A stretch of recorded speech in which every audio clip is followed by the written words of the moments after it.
जय हिंद दोस्तों, मैं भूपेन नामदेव। कैसे हो आप लोग? आशा करता हूँ आप लोग अच्छे होंगे। आज हम बात करेंगे एसएससी जीडी के बारे में कि बेसिकली एसएससी जीडी है क्या। अगर आपने अभी 12वीं पास किया है या आपने अभी 10वीं पास किया है और आप 18 साल के हो गए हैं और एसएससी जीडी की प्रिपरेशन करना चाहते हैं और आपको नहीं पता कि एसएससी जीडी क्या है, तो आपका दोस्त जरूर बताएगा। तो चलिए दोस्तों, वीडियो स्टार्ट करते हैं। वीडियो को बिल्कुल भी स्किप ना करें, आपको स्टेप बाय स्टेप समझाऊंगा। तो सबसे पहले हम बात करेंगे कि एसएससी जीडी है क्या। तो एसएससी तो आप जानते हैं, एसएससी जीडी आपका नेशनल लेवल यानी राष्ट्रीय लेवल का आपका एग्जाम होता है, जिसमें आपका जो भारत की पुलिस रिजर्व फोर्सेस हैं, पुलिस रिजर्व फोर्सेस हैं, इसके अलावा पैरामिलिट्री फोर्सेस हैं, उसमें आपका ये जीडी के पद पर वैकेंसी निकालता है। जैसे कि आपकी बीएसएफ, सीआईएसएफ लिख के बता देते हैं, ठीक है, तो आपके लिए ज़्यादा आसान रहेगा। जैसे कि आपकी BSF, CISF, ITBP, Assam rifle,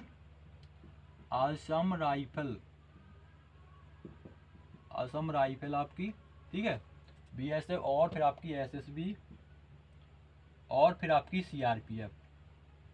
CRPF.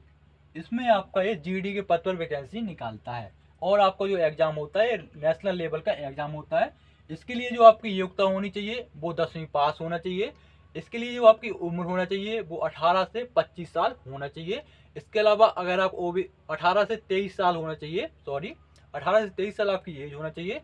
अगर आप ओबीसी कैंडिडेट हैं तो आपको मिलेगी 3 साल की छूट।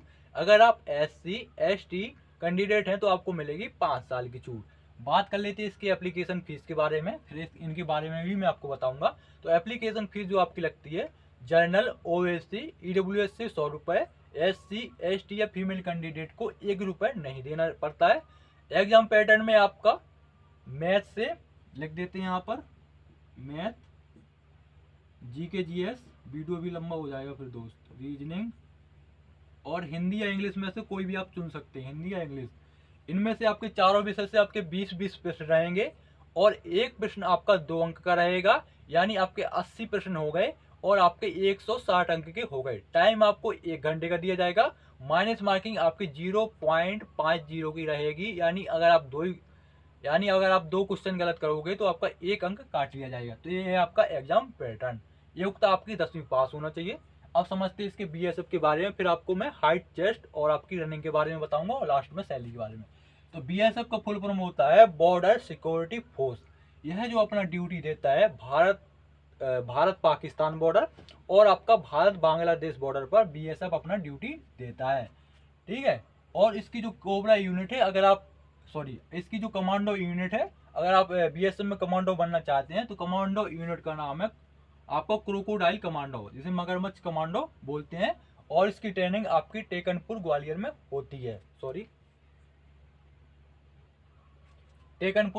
होती है, फिर है आपका सीआईएसएफ।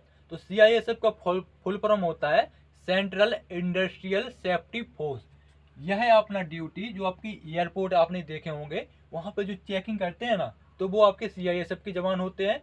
इसके अलावा आपका जो कमांडो यूनिट में आपका जो नेता लोग देखे होंगे, उसमें सेफ्टी की जो ड्यूटी है वो आपकी सीआईएसएफ देते हैं। इसके अलावा आपकी जो गवर्नमेंट आपकी बिल्डिंग्स हैं, गवर्नमेंट आपके सचिवालय है, वहाँ पर भी ये सेफ्टी का कार्य करते हैं। तो सीआईएसएफ तो मैं आपको बता दिया। इसकी अगर आप इसमें कमांडो बनना चाहते हैं तो इनकी कमांडो का नाम है निंजा कमांडो, कमांडो यूनिट का नाम है निंजा कमांडो। फिर है आपका आईटीबीपी। तो आईटीबीपी का जो फुल फॉर्म होता है इंडो तिब्बतन बॉर्डर पुलिस, जो कि अपना ड्यूटी भारत चीन बॉर्डर प्लस में आपका जो भारत अरुणाचल प्रदेश के पास आपका चीन का बॉर्डर लगता है ना, तो अरुणाचल प्रदेश के पास भी अपना ड्यूटी देता है। बेसिकली आपका लद्दाख के पास जो चीन का बॉर्डर लगता है वहाँ पर आईटीबीपी रहता है। इसके अलावा फिर है आपका, इसमें भी कमांडो होता है लेकिन कमांडो यूनिट का नाम नहीं पता। फिर है आपका असम राइफल। तो असम राइफल नाम से ही पता चल रहा कि ये अपना ड्यूटी असम में देता है, जो आपका म्यांमार का क्षेत्र है, म्यांमार का बॉर्डर है वहाँ पर। इसके अलावा आपके जो मणिपुर हो गया, ठीक है, त्रिपुरा हो गया, वहाँ पर ये आपका नागालैंड हो गया, वहाँ पर ये अपनी ड्यूटी देता है। इसका जो कमांडो यूनिट का नाम है वो है आपका घातक कमांडो। और इसमें जो आपके वैकेंसी सिलेक्ट होती है, इसमें जो ऑफिसर होते हैं वो इंडियन आर्मी के ऑफिसर होते हैं ऑफिसर के लिए असम राइफल में सीधी वैकेंसी नहीं निकलती है। जो आपकी सीधी वैकेंसी निकलती है वो है आपकी जीडी की और ट्रेडमैन की। ट्रेडमैन के थ्रू आप क्लर्क बन सकते हैं, और ट्रेडमैन यानी कुक स्वीपर के पद पर कार्य कर सकते हैं। और अगर आप इसमें ऑफिसर बनना चाहते हैं तो इसमें सीधे ऑफिसर नहीं बन सकते। इंडियन आर्मी के ऑफिसर ही आपके असम राइफल में ऑफिसर बनते हैं।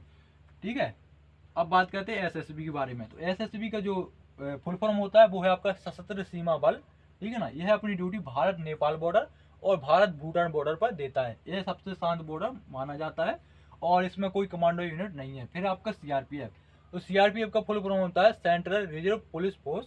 ठीक है ना, यह अपनी ड्यूटी जो आपके माओवादी क्षेत्र हो गए या आपके नक्सल प्रभावित क्षेत्र हो गए, जैसे कि आपका जो ये छत्तीसगढ़, झारखंड और आपका उड़ीसा हो गया, वहाँ पर ये आप सीआरपीएफ अपने ड्यूटी देता है। इसके अलावा आपका जो जम्मू कश्मीर है वहाँ पर भी अपना सीआरपीएफ ड्यूटी देता है। कैसे? वो ऐसे कि जो आपके भारत के जो राष्ट्रीय राइफल के जवान होते हैं, तो राष्ट्रीय राइफल में आपके इंडियन आर्मी के प्लस सीआरपीएफ के जवान होते हैं। ठीक है, इसके अलावा भी आपका यह अपनी ड्यूटी देता है। जैसे आपने सुना होगा, चुनाव में देखे होंगे, कोई दंगे फसाद हो जाते हैं, वहाँ पर भी आरएएफ के तौर पर अपनी ड्यूटी देता है। इसकी कमांडो यूनिट का नाम है कोबरा कमांडो। आपने नाम सुना होगा, कोबरा कमांडो। ठीक है, तो ये आपकी वैकेंसी निकलती है जो कि आपके एसएससी जीडी के थ्रू निकलती हैं। इसके अलावा इसमें कुछ वैकेंसी वाले रहती हैं, जैसे कि आपकी एनसीबी, नार्कोटिक्स डिपार्टमेंट, और फिर आपका एसएसएफ जो आपकी दिल्ली में ही जॉब करती है, जो आपके भारत के सचिवालय हो गए, बिल्डिंग्स हो गए, वहाँ पर भी यही अपनी ड्यूटी देती है। और इसमें जो बेसिकली काम होता है वो 7 से 8 घंटे का रहता है और आपका सैटरडे संडे ऑफ रहता है। तो इसके थ्रू आप अगर आप इनमें जॉब करना चाहते हैं तो एसएससी जीडी के थ्रू आप इनमें जॉब कर सकते हैं। अब बात करते हैं आपके फिजिकल टेस्ट के बारे में। तो पुरुष उम्मीदवार की जो हाइट होना चाहिए वो 170 सेंटीमीटर होना चाहिए। अगर कोई पुरुष एसटी कैटेगरी में आता है तो उसकी हाइट 162.5 सेंटीमीटर होनी चाहिए। महिला उम्मीदवार की हाइट 157 सेंटीमीटर होना चाहिए। अगर कोई महिला एसटी कैटेगरी में आती है तो उसकी हाइट 150 सेंटीमीटर होना चाहिए। ये तो थी आपकी हाइट। अब बात करते हैं आपके चेस्ट के बारे में। तो एसएससी जीडी में जो आपका चेस्ट मांगा जाता है वो 80 से 85 सेंटीमीटर मांगा जाता है। ठीक है, और 5 सेंटीमीटर का आपका चेस्ट में फुलाव आना चाहिए।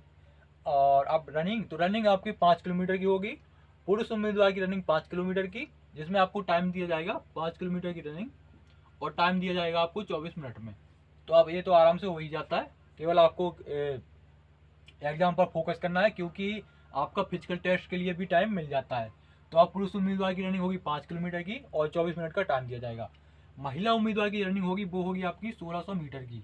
1600 मीटर की होगी महिला उम्मीदवार की रनिंग, और इनको जो टाइम दिया जाएगा वो दिया जाएगा आपका 8.5 मिनट का, यानी 8.5 मिनट का, 8 मिनट 30 सेकेंड का आपको टाइम दिया जाएगा। ये होगी आपकी रनिंग। अब बात कर लेते हैं आपकी सैलरी के बारे में। तो सैलरी जो आपकी मिलती है वो 21,700 इन हैंड सैलरी मिलती है। फिर इसमें आपको अलाउंसेस दिए जाते हैं, जैसे कि टीए, डीए, एचआरए, और भी आपको अलाउंसेस दिए जाएंगे, जैसे कि आपका रिस्क अलाउंस हो गया।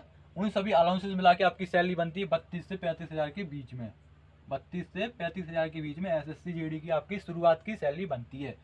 इसके अलावा अगर आप और पैसा कमाना चाहते हैं तो आप अगर आप और पैसा कमाना चाहते हैं तो कमांडो यूनिट ज्वाइन करिए।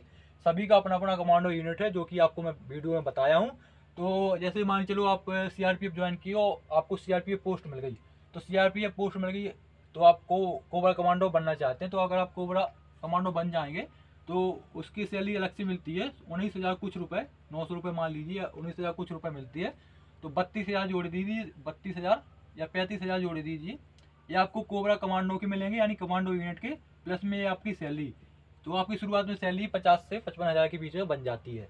तो ये थी आपकी सैलरी और एसएससी जीडी के बारे में कुछ जानकारी। इसके अलावा अगर आपको कुछ डाउट हो तो आप कमेंट बॉक्स में कमेंट करिए। दोस्तों, मिलते हैं किसी नेक्स्ट वीडियो में। वीडियो कैसा लगा कमेंट बॉक्स में ज़रूर बताएं। वीडियो को लाइक करें, शेयर करें।